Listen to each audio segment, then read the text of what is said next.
tomboky lasy tovavy faly mitsidika ny tokantrano indray izay eto amin'ny sampana fampalalam-baovao ny fahita lavitra matv amizao takariva ny zoba fa 7 ny volana me izao ampanajana araka izany no anolorana ny arabo ary ihany koa anasananao anaraka hatramin'ny farany andindim baovao izay hoentina ho antsika amin'ity androany ity isan'ny mbola misongadina aloha hatreto ny raharaham-pirenena indrindra mitodika any amin'ny lapan'ny antenimera-pirenena any ny saina sy ny masony rehetra amin'izao fotoana izao makasika indrindra ny raharaha mafana iny anivon'ity lapam-panjakana ity ho resantsika misimisy atao anatin'ny vaovaontsika androany ary ny makasika izay isy ihany koa ny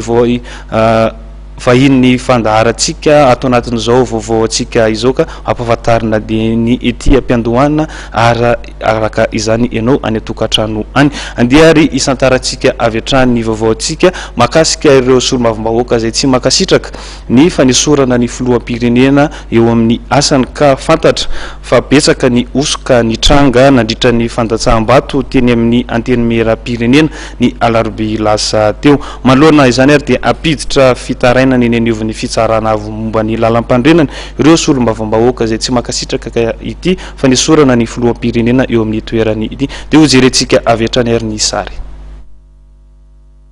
ampiditra ny fitarainana ny aniovany fitsarana avy momba lalam-pandrenana ny solomavombahoaka manohitra ny fitakina ny fametrapelan'ny filoham-pirenena no mafisin'izy ireo fa betsaka ny osika ny tranga nandritra fandatsaham-bato anivon'ny antenimera-pirenena ny alarobia 7 me lasa teo samy nanamafy izany ny solomavombahoaka voafidy tao be roa Andriamatora Zafindrakoto Arifanja sy ny solomavombahoaka mipetroka hita tokoa fa misy zavatra tsy ara-dalàna niseho tao amin'io antenimera io no mahatonga anay ametraka an'izay rekety izay ny tena tsy ara-dalàna tao aloha zany dia ny resaka soni zany sy ny isa lazaina fa hoe soni zany soni ny député izay lazaina fa nanao soni amanala ny président république io zany dia fahitanay fa tsy ara-dalàna ny fomba fifidianana koa dia fahitanay tsy ara-dalàna izay no mahatonga anay ametraka fitoriana zay ny afatra hoentina moa zany na eo nanatrehan'ny député na natrehan'ny vahoaka malagasy izahay moa zany dia mijoro hatrany manohatra ny fanalana ny Andriamatoa filoha io satria ny antony fitsinjovana ny tombotsoa ambonin'ny firenena samy tsisy tombotsoa ny vahoaka zany ny fanalana ny député sy ny fanalana ny filoham-pirenena satria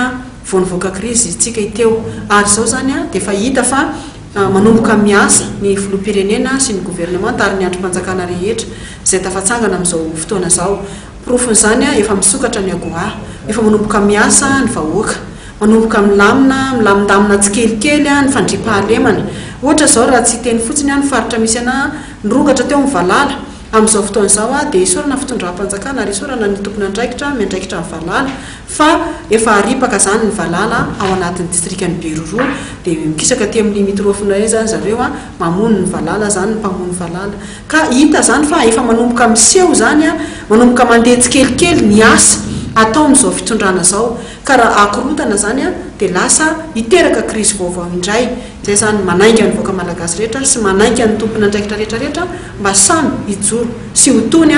mba tsy hisiny ny krizy eto amin'ny firenena mahatonga anay moa zany mizingizina fametraka rekety ao amin'ny sese zany amin'ny fotoana zay sy voafetra zany amin'ny alohan'ny valoandro zay tadiavina magnaty lalàna zany fa zay moa zao mbola mamorona an'izay piesy zay efa mino fa eo amin'ny 80% zany fatravoro zay amin'izao fotoana zao le prévy satria zay olona ara-dalàna dia ho avy eo nyzay zavatra zany amin'ny ACC ao zany sy ela mahatonga anay tena hitory zany dia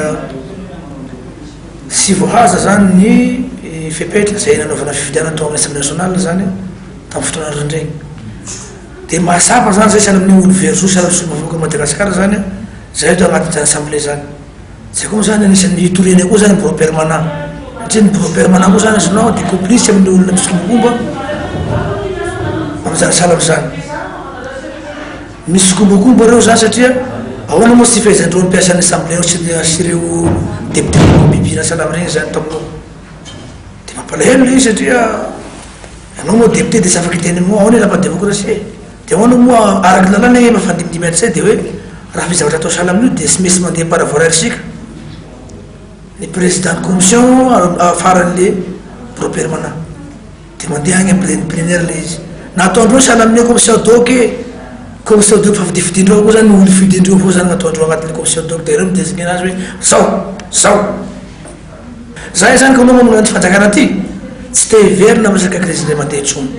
Raha ny fanazavana dia manana pirofo mazava momba ny tsy fanarahan-dalàna sy osoka atao anatin'ny fandasam-bato teny amin'ny lampanjimba zaza solombavambahoaka manohitra ny fangatana fametrapelan'ny filoham-pirenena sy mbola nanondro kosa izy ireo ny fotoana ametrahana ny fitarainana eo anivo fitsarana avy momba lalam-pandrenana.